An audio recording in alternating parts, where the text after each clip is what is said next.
You're about to watch me read Yellowface by R.F. Kuang. I have like expectations kind of in the middle because I've heard mixed things about this book. I've heard really good things, but I've also heard really negative things. So I'm really I am excited to read it. This is actually a book that I'm reading for my book club, so I don't know if I actually would have read it if it wasn't part of the book club, but I'm happy to have an excuse to try something new. And so I'm pretty excited though. I'm excited about the book. I don't really know if I'm gonna like it or if I'm gonna hate it, because of all those mixed reviews, but I'm not gonna let them kind of stifle my opinion of the book. So yeah, I'm excited. From my understanding, Yellowface is basically a story about a girl who steals her deceased friend's manuscript and claims it as her own. She basically pretends that she wrote this. She pretends that she's Asian American. She ends up kind of changing her name around so it sounds more diverse, and she's just really claiming and really strongly believes that she deserves all of this stuff because of the story that she's kind of publishing. So I feel like it has some interesting themes in it as well. It covers diversity, it covers racism, it covers the alienation of social media, it covers cultural appropriation, and then also the question, I assume, was she trying to do the right thing and just went too extreme about it? I'm not sure. I haven't read the book yet, so I'm excited to read it, and it is, like I mentioned, it was picked from my local book club that I'm a part of, so those kind of books definitely have lots of discussion points and stuff, so I'm pretty excited, honestly, to read this book. Let's crack this book open.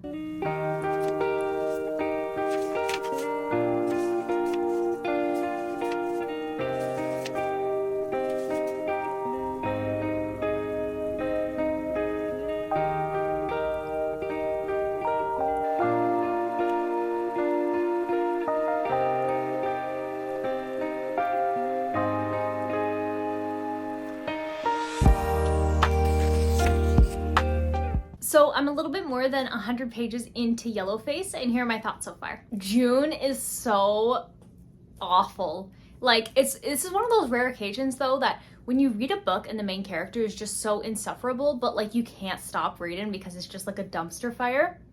That's this character. June is super selfish. She's super jealous. She's something else.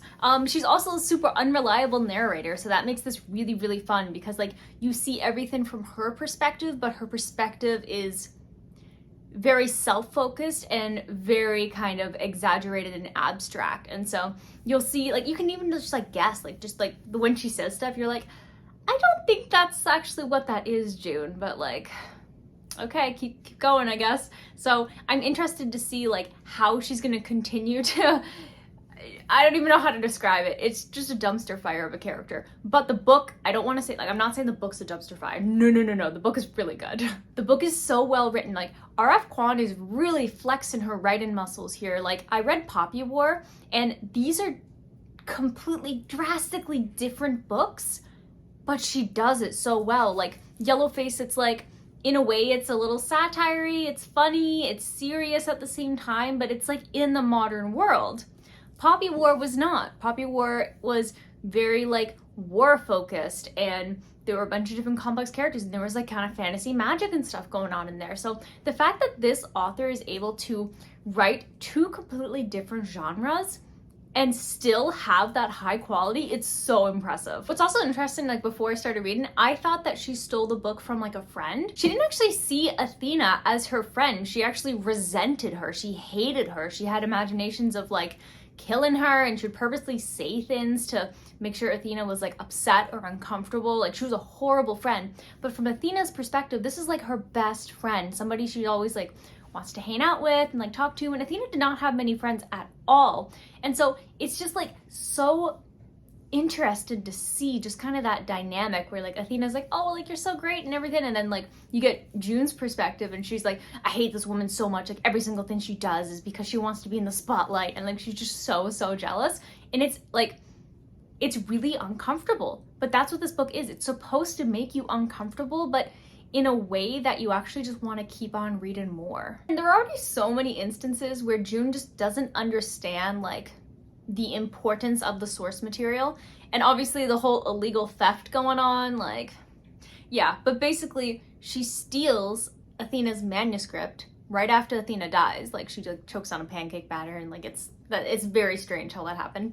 But she basically, instead of just like, she kind of mourned in a way, but like her thought is, oh, I'm gonna steal that manuscript and I'm gonna do it for my friend. And then she basically takes the manuscript and she's like, oh, well, this manuscript is amazing, so like I'm sure that she would want me to be like a ghostwriter and like write it for her and like publish this amazing like idea she had. And so June goes and she edits a bunch of it, and then she's like, well, you know, I put a lot of work into it, so it's technically mine, so I should get this published and I should put it under my name because I don't want to deal with like the legal stuff of like Athena's kind of publishing company, so I'll just put it under my name. I'll just say that I did it and I was inspired by her, because I mean, I did write it. Like, she's constantly trying to convince herself that she's doing the right things and she's taking the right steps, and she's like basically telling herself stuff like that.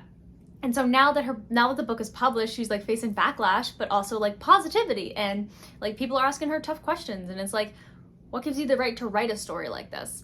And then I'm not saying that it's like this person is like a bad person. Like, there's been some like kind of mentions, like Athena wasn't like the perfect person either. Like, she had her flaws, and maybe she wasn't even the right person to write about like Korean histories because she wasn't Korean, but that's a topic for another day. And so like, it's interesting to see that like not all the characters are perfect, but June is just like a completely different kind of a dumpster fire kind of person. But it's just like, I can't stop reading it. It's just like addicting. But also it has me just like screaming and like being so mad at the character and like the publishers, and like that scene when they deleted like some really important parts of the book and then they like changed some of the narratives. I was like, oh, don't do that. Like, what are you doing? What are you doing? But yeah, so I'm gonna continue to read and I'm gonna update you about the halfway mark. And so let's see what other types of trouble June can manage to find herself in. I am so like curious about what the ending of this book is gonna be like, because I have no idea like how do you wrap up a story like this. But yeah, I'll see you at the halfway point.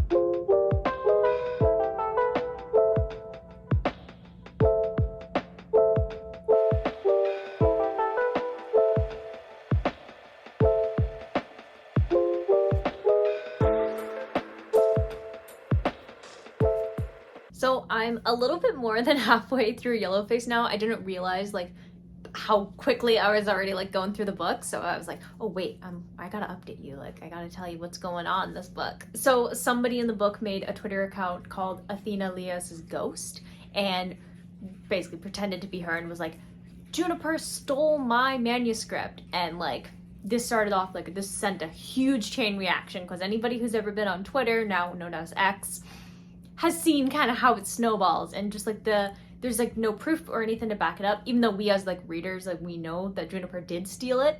And so like this person just made a really lucky guess because they had no evidence, and so everybody's like, oh, she stole it, and then it's like piling. And what's really interesting is like the way that you see it from Juniper's perspective. She's like, I'm a victim in this. Like,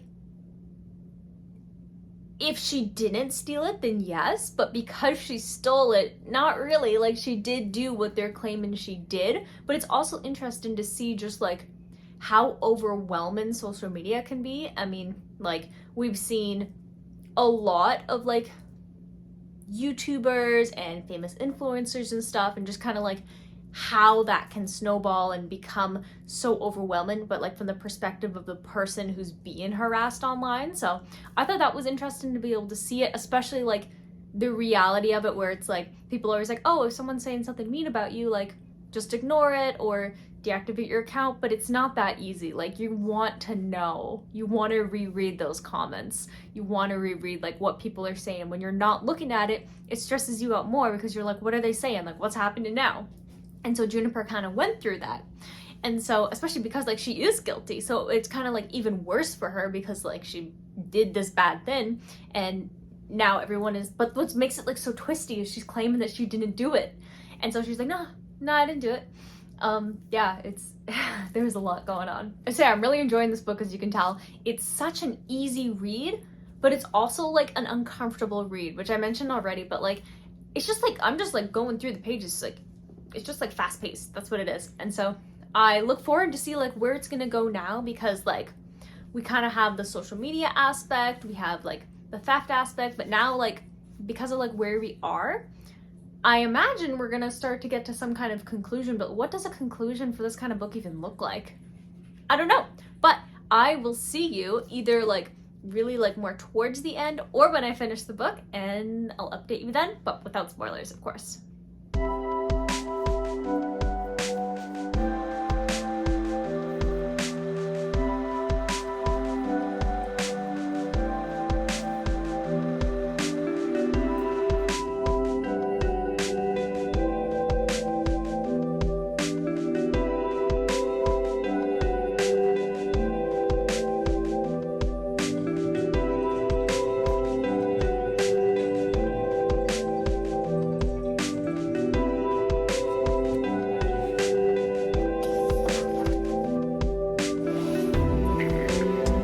So I just finished R.F. Kuang's YELLOWFACE, and wow, that was a read. That was a good book. This was such an interesting read, like all the themes throughout, like the questions, like the ending, like all of this. There's just like so much to process that I did just like I didn't just finish this. I finished it like 20 minutes ago and just like sat with my thoughts, and I'm like, how do I want to articulate this? Like, how can I even describe this book? I think clever is the best way to describe this book.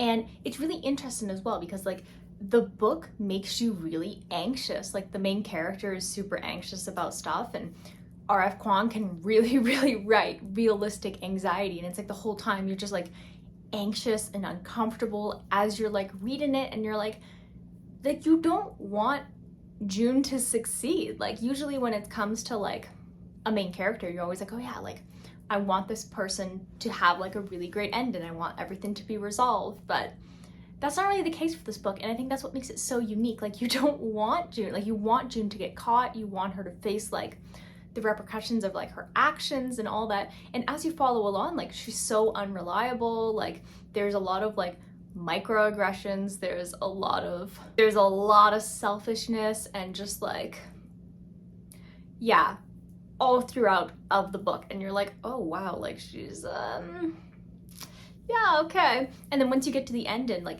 well actually before you get to the end, there's a lot of like, if you ever read The Telltale Heart, it started to kind of get that vibe towards like the last quarter of the book, and it's like, I'm stressed out, I'm stressed out, but like you're stressed out but you can't stop reading it, and you're like, oh my goodness, like what's gonna happen, like what is happening, like very interesting. And then when you get to the ending, I don't really know how I feel about the ending, but I think that's intentional.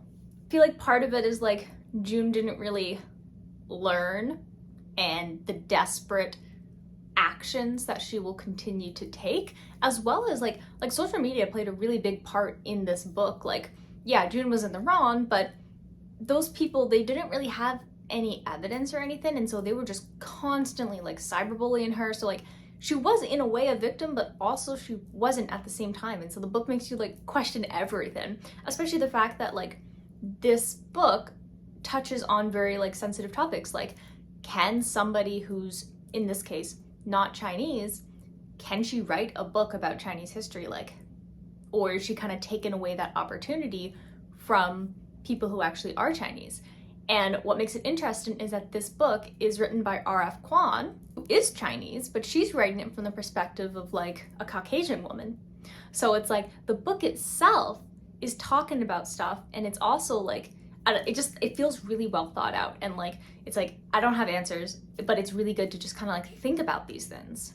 Really clever the way that it's written though, because like you're not really supposed to like June, but like stuff that happens to her, you're like, oh, like that kind of sucks. But also like the desperate actions that she takes, and a lot of it has to do with just like how lonely she is. Like her sister and her sister's husband don't really care about what she's doing. Her mom doesn't care about what she's doing. The only person who really cared about what she was doing was Athena and her dad, and they're both dead. And so like June is constantly grappling with like horrible loneliness, like impending anxiety, like it just makes her really desperate. Like she wants attention.